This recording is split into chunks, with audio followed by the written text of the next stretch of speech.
during Operation Sindoor is under the garb of trying to fight misinformation and disinformation. The government put together very well-curated, well-crafted narratives. It was pushed, and journalists didn't have enough access to verify it or even question it. So tell us what it is to report on conflicts at times like these.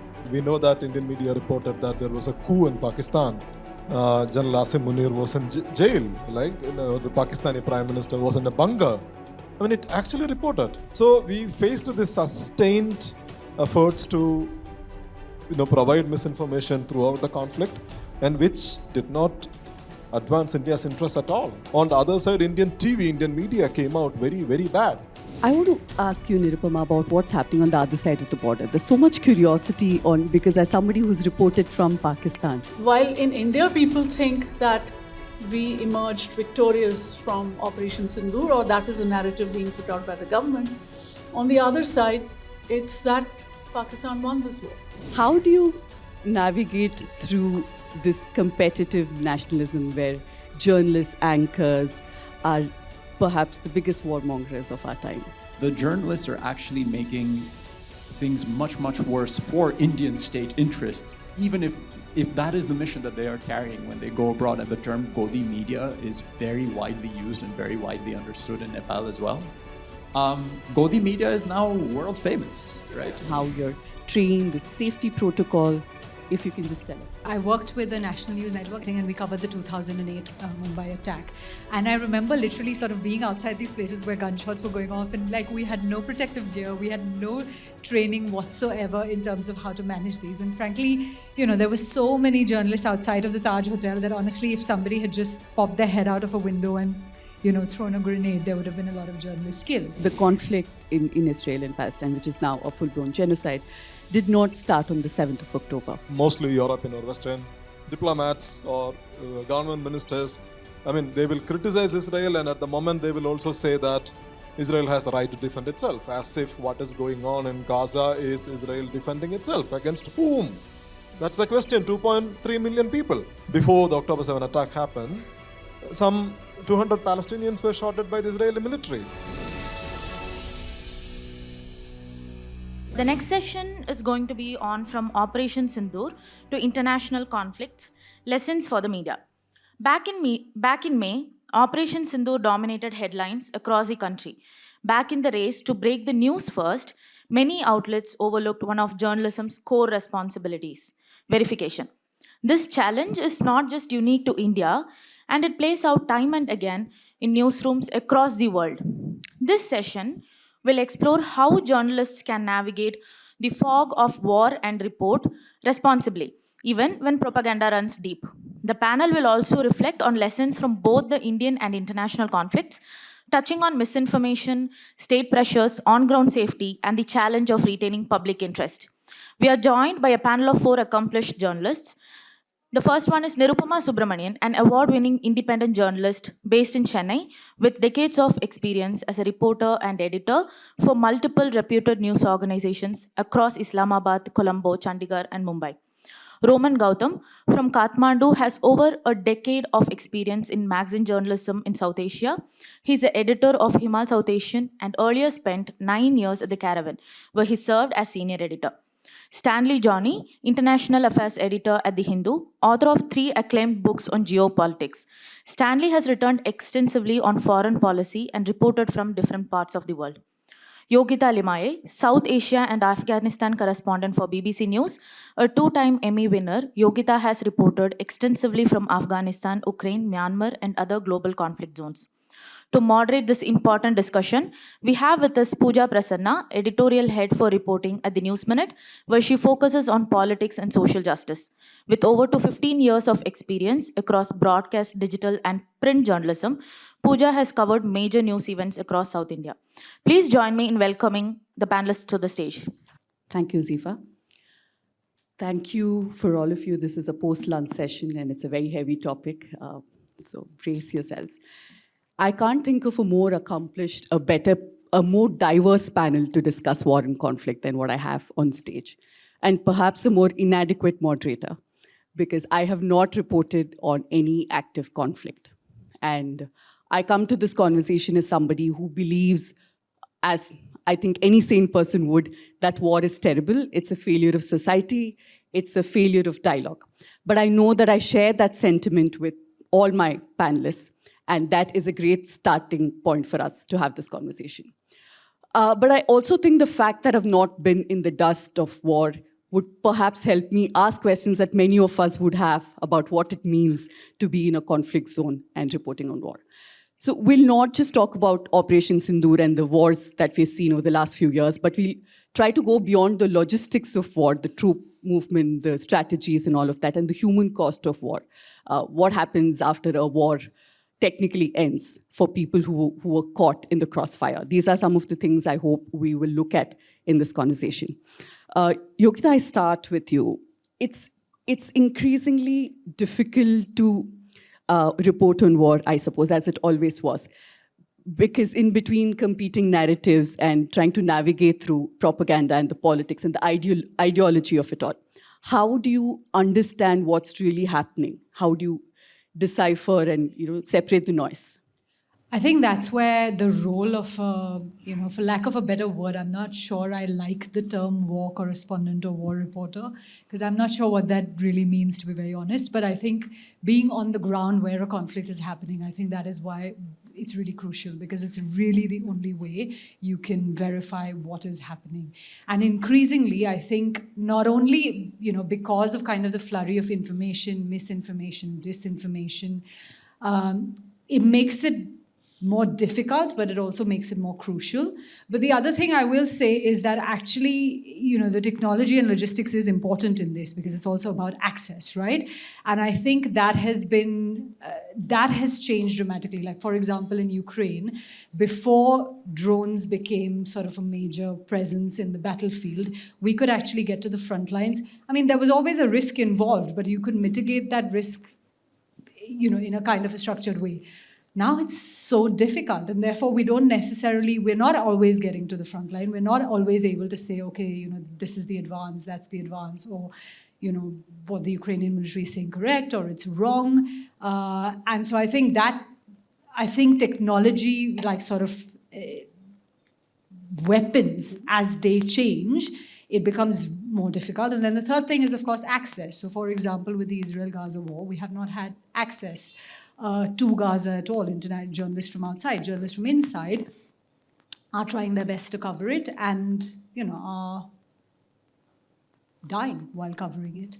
So I think it's become far more complicated for a number of different reasons. It isn't just about kind of the flurry of information and the pressure to get information quickly because of social media and the internet. Stanley, one thing we saw, and we've seen this before, but it was probably more systemic this time during Operation Sindoor, is under the garb of trying to fight misinformation and disinformation, the government put together very well-curated, well-crafted narratives. It was pushed, and journalists didn't have enough access to verify it or even question it. There were press conferences held, but you know better than anybody what that was. So tell us what it is to report on conflicts at times like these.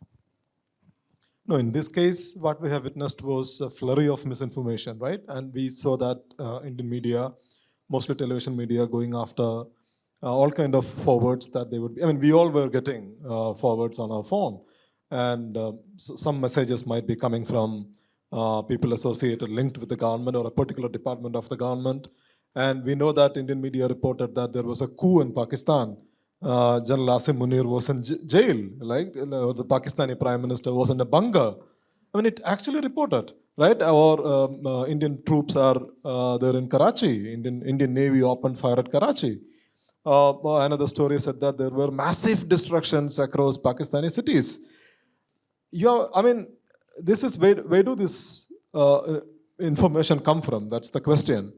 And how can, I mean, when you are reporting for an international, when you are reporting for a mainstream media or TV or a newspaper or whatever, which people take seriously, how do you, play these stories without confirmation? So we faced this sustained efforts to, provide misinformation throughout the conflict, and which did not advance India's interests at all. And that's another question. If you are trying to build a narrative, that effort didn't work at all. On the other side, Indian TV, Indian media came out very, very bad. General Indian media throughout the conflict. And what we have to do is, it's very difficult. I mean, everybody knows that, especially during the time of the conflict, it's very difficult to get proper information. Of course, we had press conferences, and you will have to talk to the people who are responsible. And even if, I mean, you should have, as a journalist, you should have proper access. And sometimes when the conflict is actually happening, the government sources might be tight-lipped. So what you have to do is to, I mean, mostly you need to basically depend on the official sources or official confirmations, press conferences, or as Yogita said, you should be on the ground. And you should be on the ground, you should talk to people on the ground, you should talk to officials and get stories and verify them and then run them, right? Okay, sometimes you make mistakes, it's part of the job, like any other job. But I think the most important thing is that you should not fall prey for this, any kind of sustained misinformation campaign, especially during the time of the conflicts, because during the time of the conflicts, all the propaganda mills will be at work. So I think it's part of the job that you need to be careful not to fall for them, you know? So I think that's what you have to be careful about. I want to ask you, Nirupama, about what's happening on the other side of the border. There's so much curiosity because as somebody who's reported from Pakistan, how is this conflict with India, I don't mean just Operation Sindoor, but over the decades, how is that viewed by the general public? What is the reportage like there? Because what we see on our TV screens are caricatures, right? The Pakistani panelists are wetted to make sure they appear foolish, say the most nonsensical things. But what is it like? How is war viewed there? So I just want to say that, in the present conflict, it's still ongoing according to the government. So it hasn't yet stopped. So it's a pause in the war, not a ceasefire. In that, there is what we're seeing is a concerted effort not to understand what's going on the other side. People don't want to hear that. I mean, by people I mean editors also don't want to hear about it. They are chary of getting the other side known. And also, I think there's no appetite among the people also, among viewers, readers, to know what is happening in Pakistan. At least that's a sense I get, because otherwise people would be responding, editors would be responding to that pressure to tell that story as well. But it wasn't always so. There were correspondents, Indian correspondents in Pakistan who reported out of Pakistan. And I think that was an important element of our journalism, at least on the India-Pakistan front. And that is gone forever now. But you asked me, how do people see this whole thing? So Operation Sindoor, I know for a fact that even people who do not like the army are very happy. Although the army played no part on the Pakistan side, the army played no part in Operation Sindoor. Yet you saw that Asim Munir, the army chief, became the field marshal. And the other thing is that they're very happy that, I mean, while in India people think that we emerged victorious from Operation Sindoor, or that is a narrative being put out by the government, on the other side, it's that Pakistan won this war. And but the thing is, normally when I was there in Pakistan, you didn't have a sense that all Pakistanis wanted a war with India. There was a sticking point, and that's Kashmir. I think on the Indian side and on the Pakistani side, among people and among officials, among politicians, there is that blind spot, Kashmir, right? And nobody wants, on the other side, no one wants to compromise. They don't want their politicians to compromise. They don't want the army to compromise. And on our side, the same, of course. But war with India does not figure as a big element in any Pakistani discourse, at least not till the time that I was there. Right. Yeah.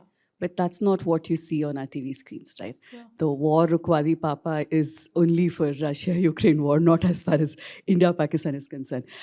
You have been in very sane newsrooms. right? Not a luxury many of us have had. How do you navigate through this competitive nationalism where journalists, anchors are perhaps the biggest warmongers of our times, right? They're encouraging war. They're encouraging people to think war is wonderful, war is great. In your newsrooms, the ones that you've been a part of and the one that you head, what are the conversations like on conflicts? I think that our approach is just diametrically opposite, and I understand in a way, the privilege of being able to work in a setting that bucks the trend that way. I think, Nirupama, we ran a review in Himal about the very few Indian correspondents who have actually been correspondents in Pakistan, with all of the pressures that comes with it, visits from intelligence agencies and all of that. But the reason that we wanted to run that also was to show that it is possible to do this kind of thing within a South Asian context if there is will. I think Hindu is one of the organizations probably that has tried more than most, or more than the rest. There are a few other exceptions, but there is at least an effort. And I think that the power of that is actually very underappreciated. I think the Hindu right now has somebody named Meera Srinivasan, who I'm sure you know, who's sitting in Colombo. And what she has done in terms of actually with immersion, nuance, rigor, being able to report on the immense complexity of what is happening in Sri Lanka, I think that the value of that within India is actually enormous. And yes, this is probably primarily true in South India, because I think that some of the information that she puts out as well is not consumed as widely, let's say, the further north you go. But she's another one of those, I think, very salutary examples of why we need South Asian correspondents in each other's governments. The Indian media, I think, also operates, for all its problems, it operates with at a scale and with economy, or economies of scale also, that no other media in the region can match. And I think that India, as geographically, really, the center of South Asia, I think, has a greater need, I think, and a greater responsibility to actually tell Indians, but also the rest of South Asia about what is happening. And sadly, of course, that responsibility is not being carried by the mainstream Indian media, if we want to call it that. One problem is that there's just simply no investment in these kinds of things. Again, Nirupama, you are such a rare exception. Perhaps you shouldn't be. Perhaps there should be routinely Indian correspondents in Dhaka, Colombo, et cetera, et cetera. But that's not the way it is. And Stanley, going back to a point that you made where you were saying, that they're not serving the state interest, right, in the way that this the coverage, let's say, of Operation Sindoor was happening. I mean, let's be honest, right? As a journalist, you are not supposed to serve the state interest. But even if we take for granted that these journalists are trying to do that, the paradox right now of the Indian media, especially as it is perceived in Nepal with what's happened recently and also elsewhere beyond India's immediate borders, is that the journalists are actually making things much, much worse for Indian state interests, even if that is the mission that they are carrying when they go abroad. I mean, look what's happened with Dhaka.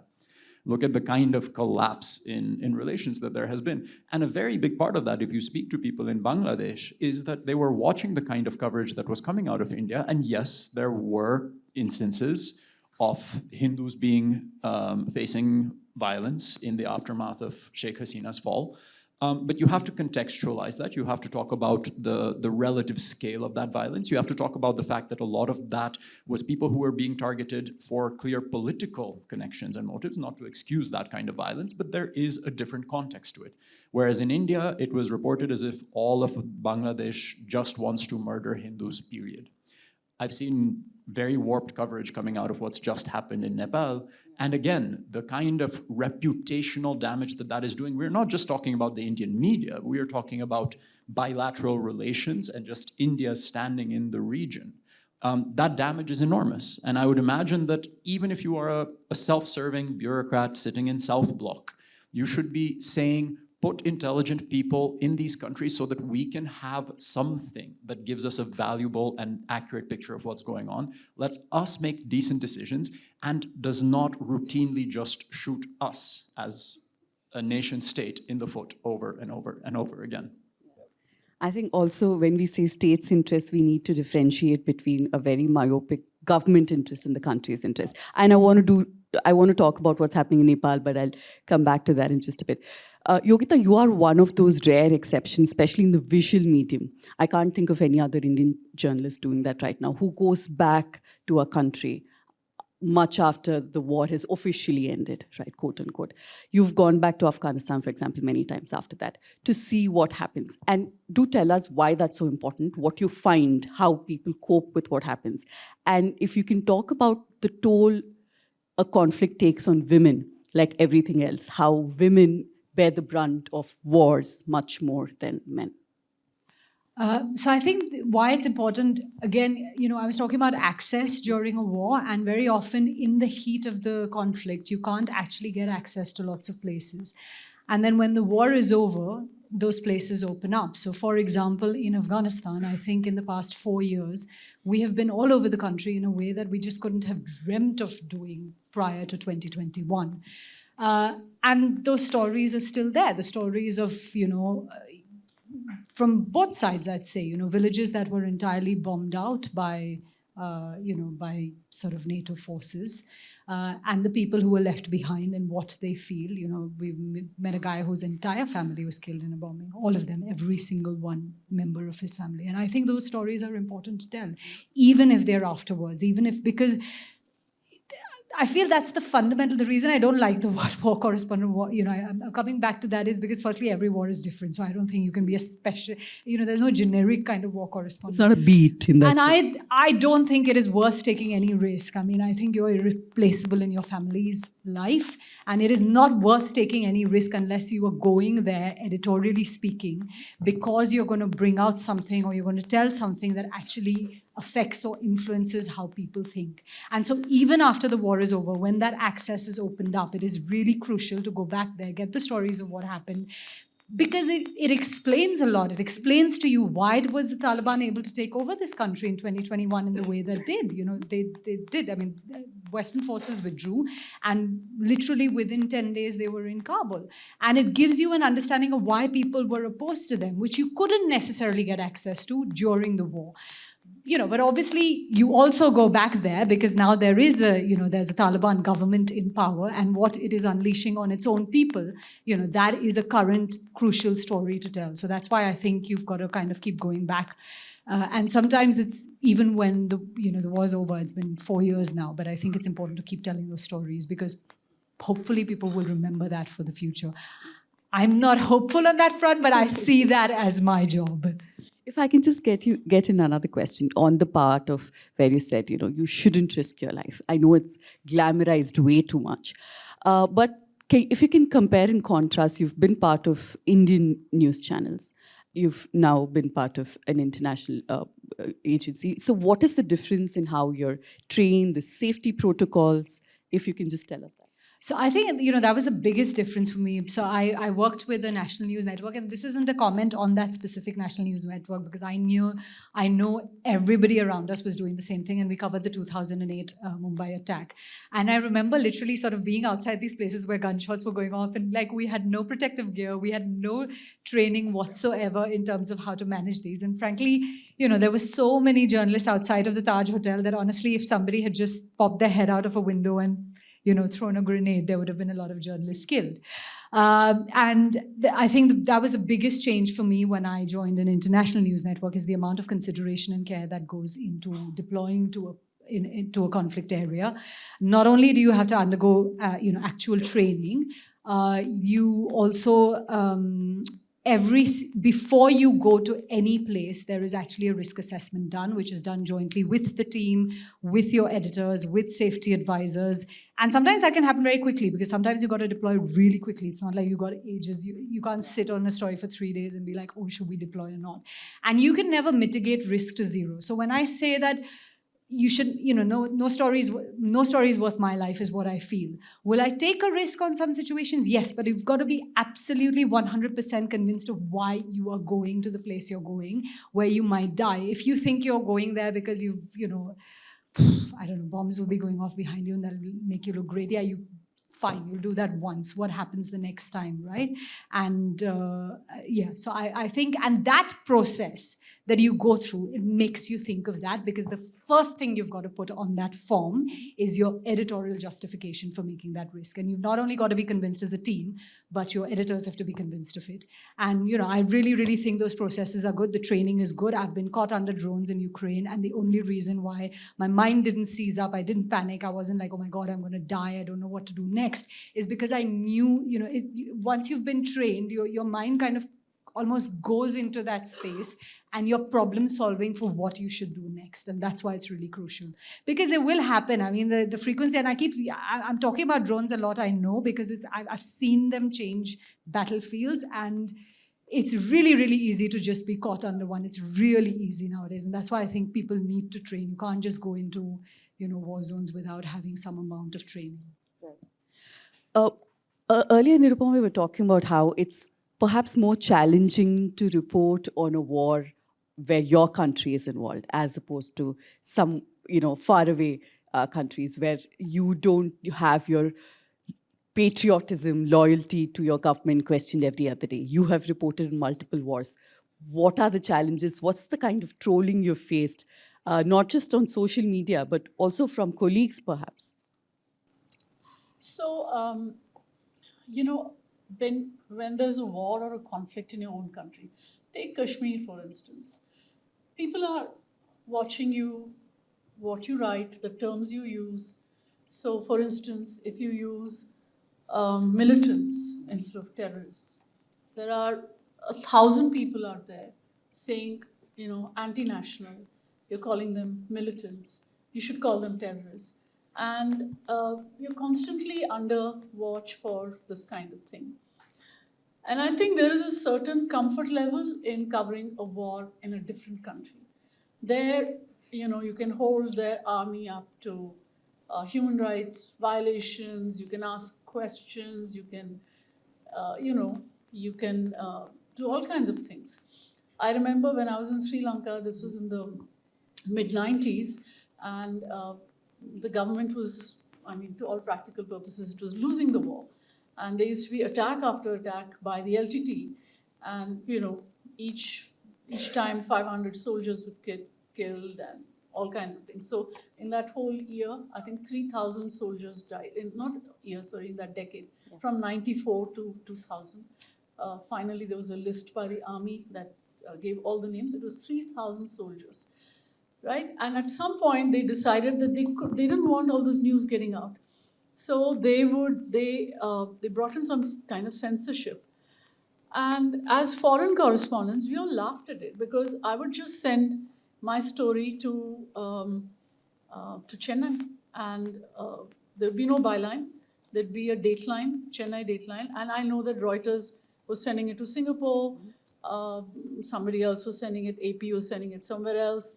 And that's how those stories were getting published. And no one questioned us in that sense about, how are these stories getting published. And so there's a certain, as I said, comfort level in reporting a conflict, but not in this. Operation Sindoor, if anything, was proof that you cannot question your military, you cannot ask how many combat losses there were, you cannot say, you can't even say, we saw that people who did put out that some aircraft fell had to, retract it immediately.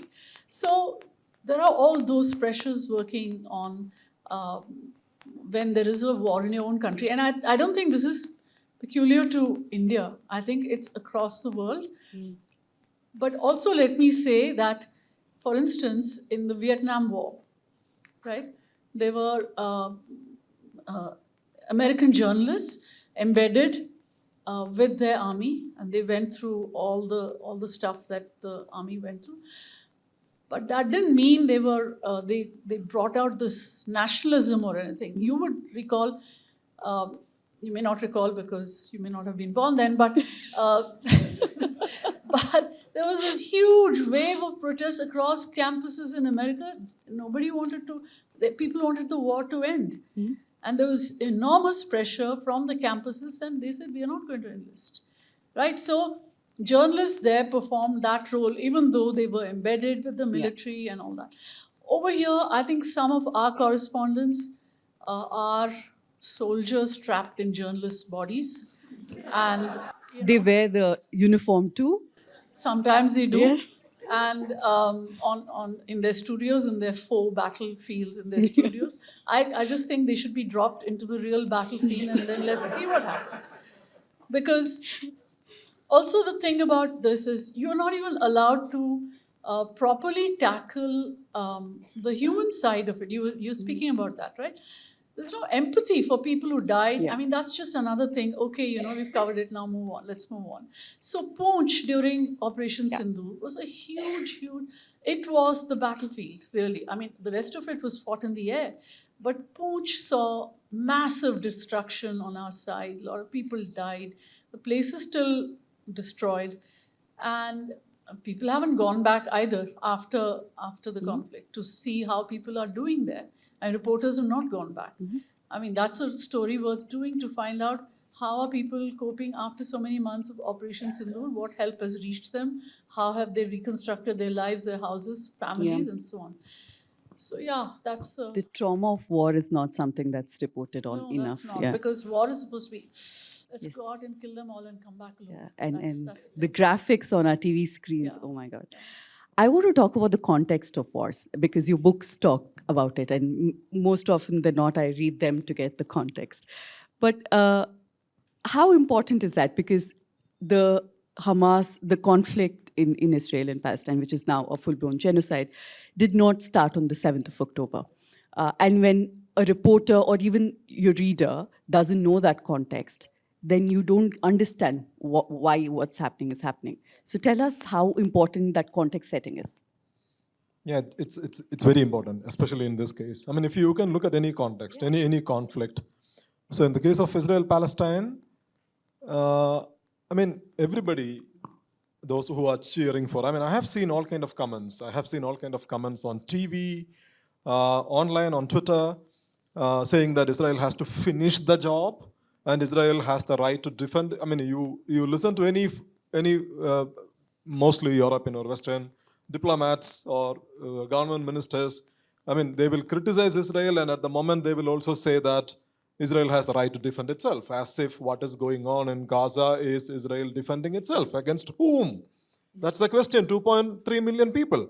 So I think this context is very important. In the case of Israel-Palestine, it's very clear that, yes, what happened on October 7 is horrendous. I mean, if you ask me to condemn it, I condemn it. There is no doubt, no question about it. But why did it happen? What was the situation in Gaza before October 7? And what is the situation in the West Bank? And it didn't start on October 7. It's been going on. And in the West Bank in 2023 itself, before the October 7 attack happened, some 200 Palestinians were shot by the Israeli military. And Gaza had been under an Israeli blockade since 2007.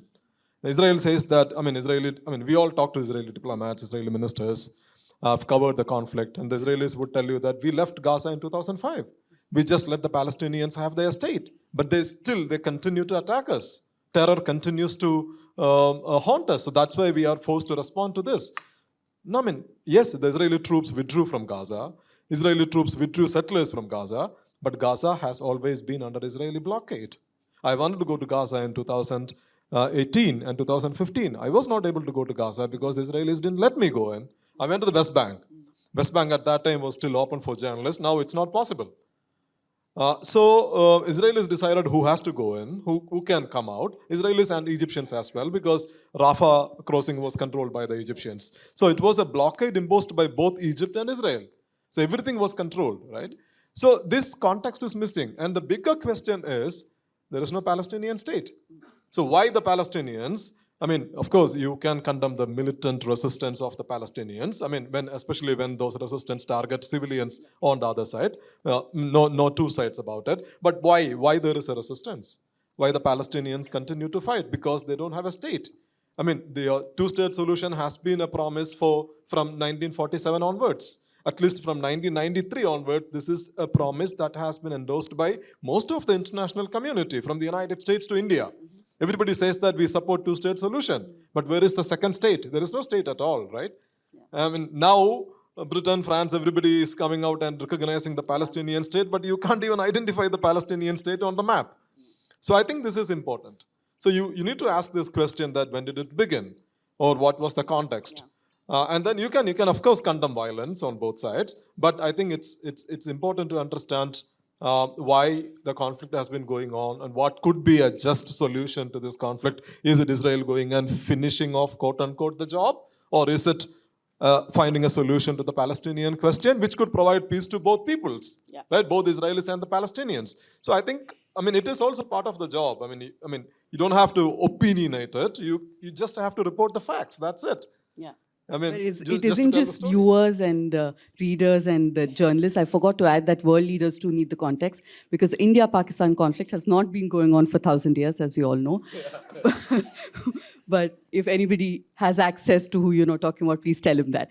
I want to talk about the Nepal war/conflict, whatever word you want to choose. Tell us how the Gen Z protest started and how difficult it was, because there is so much at stake for all of you. We know the kind of anger, but you cannot simplify it.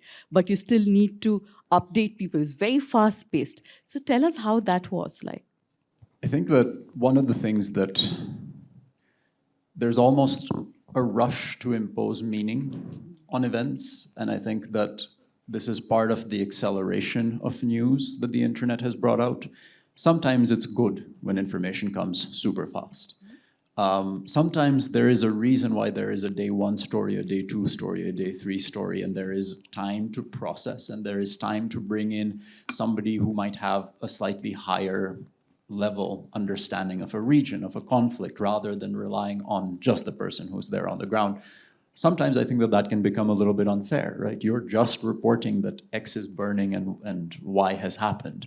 But there is this rush to impose meaning. And I think that one of the things that happened in the recent conflict, conflict maybe not exactly the right word, but certainly, revolution perhaps, that might be too much of an exaggeration. But you had a lot of journalists who were coming in, Indian journalists included, but also others, who were under pressure to make sense of things so quickly that they were just choosing the easiest preset box. Internet ban, people love internet, must rise up against internet ban. That wasn't the point, right? That was one factor, but it was a much wider set of causes. So I think that was one of the things that was very noticeable. I think on the Indian media and the way that the Indian media distinguished itself, I think probably most of you know quite a bit. So I think that, from the Nepal point of view, I think that, I think one thing that, again, the Indian media, and again, I think, here we're preaching to the choir. Perhaps there's somebody out there through the cameras who's working in some of the other newsrooms also listening.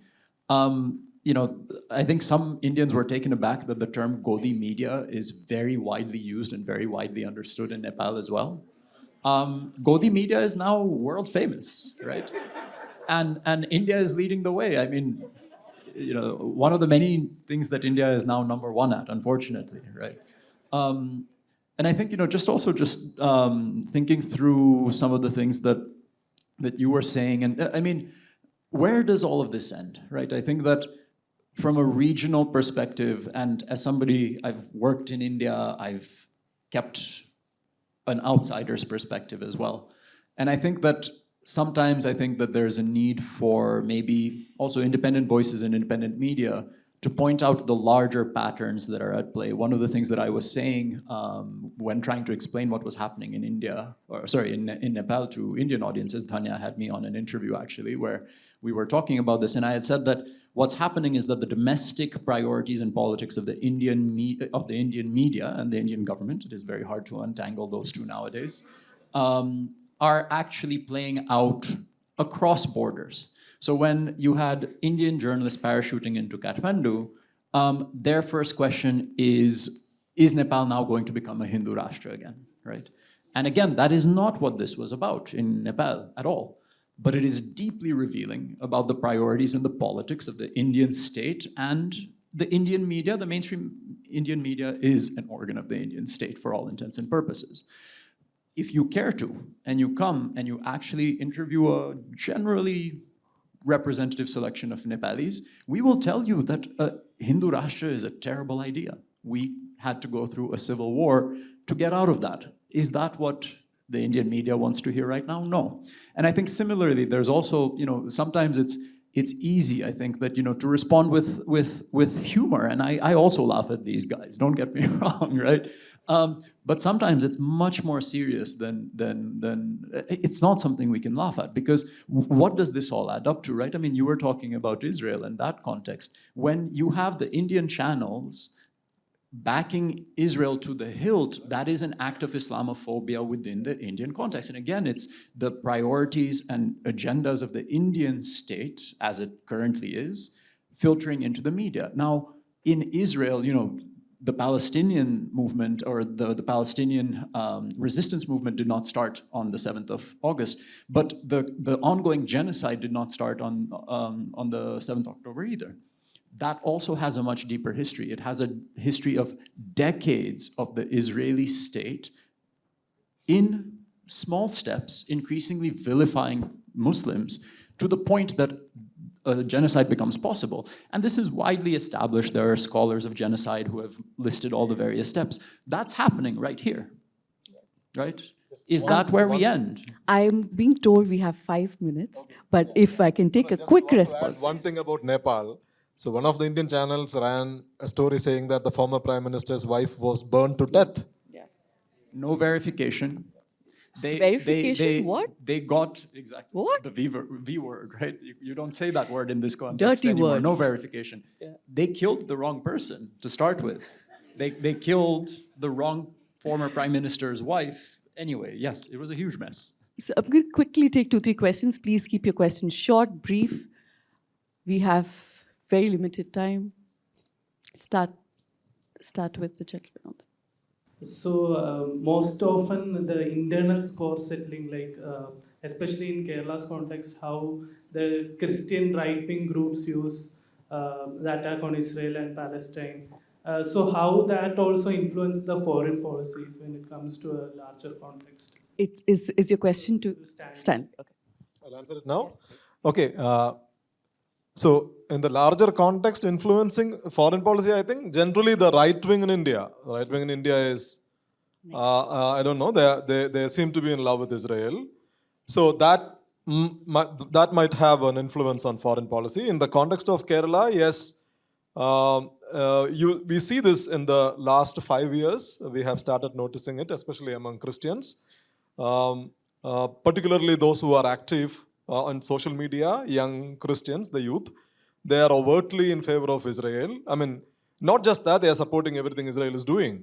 So you also have this organization called CASA, which is a right-wing organization, which is in, kind of very close to the Hindutva right-wing organizations. So they have the same narrative which they are peddling on social media and on TV, on YouTube interviews, etc., etc. And their argument is that the Palestinians are begging for what the Israelis are doing now because they are the source of terrorism. And what Israel is doing is only fighting terrorism by killing 65,000 people in 24 months. So this is their narrative. So their argument is that this is a battle between civilization and barbarian terrorism. And that narrative is very strong. And I know this because I come under a lot of attack for my positions on Palestine, and I also get forwards from my own family members. So this is, this is very pervasive in Kerala now. No, but that's story of all our lives. Next question. Yes, hi. I think it's a question that's maybe mostly one that Yogita can answer, although others may have seen this happen. And I ask this because of your experience in Ukraine.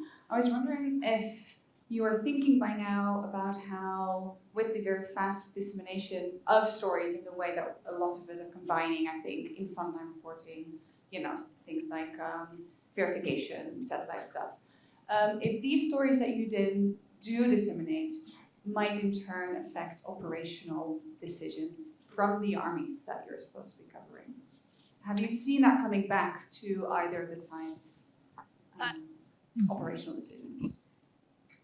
Of either of the armies, No, I would say no. I haven't seen that happening, to be very honest.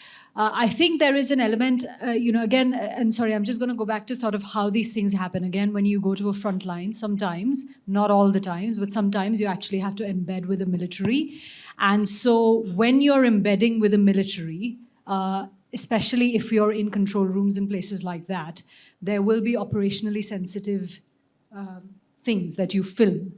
And so you do have an agreement usually with them that they review only the pictures, not editorially what you're saying, not the bit of their interviews that you're keeping in, not the story that you're stitching together, just so that it doesn't affect someone's safety, so it's that someone's life is not at risk. And when you do that, I think it's really important to tell people that you have done that you've gone to a front line with the Ukrainian military or with whoever it is, and that, what did you allow them? Like, did you allow them to review kind of the pictures to make sure that there wasn't anything that was going to affect them operationally? So I think you've got to be as honest as possible with your audience. But I think your question is slightly different. It's about whether... the thing is, I think militaries all over the world have gotten really smart about that. They will not talk about the stuff that actually affects them, which is why you don't get numbers from most places of how many, you get numbers for civilians, you don't get numbers for how many soldiers have been killed. And I think that's true of pretty much, I think, every conflict you've seen. I mean, like when I watched it, I've seen it in Ukraine, I've seen it in India, I have seen it in Afghanistan as well, that, when the Taliban were kind of rapidly taking territory, there was a strong denial from the other side of any such thing happening. So I think we're actually usually not privy to that information. We don't get to that information. There are times when I think you have to, and again, this is where you have to have processes internally. You have to have editorial policy that directs that if you are putting out something, is that going to put anyone's life at risk? It doesn't matter whose. And I do think you need to consider that. When you're kind of disseminating that information. But in my experience, it has never come to that stage because I think militaries have become very smart about it. Maybe the last question, yeah.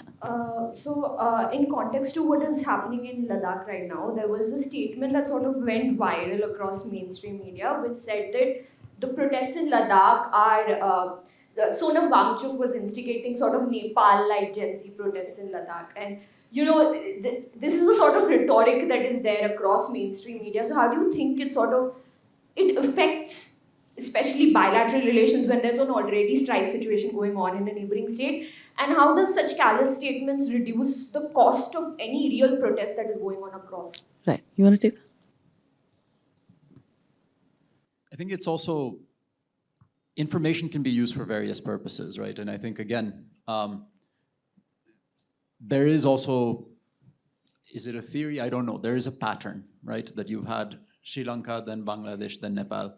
One of the questions that I saw being tossed around online in India, when Nepal was happening, you had one set of people saying, when is our Bangladesh-Nepal moment going to come? You had another set saying, Modi has to hold this country together. It's because Modi is so great and so strong that we've not had our Bangladesh-Sri Lanka moment yet. I think that in Ladakh, I think that there is an attempt to overplay perhaps that statement from Sonam Wangchuk to try and make it seem like there was an attempt to foment something like a national counter-revolution. I don't know what they're trying to push with that, right?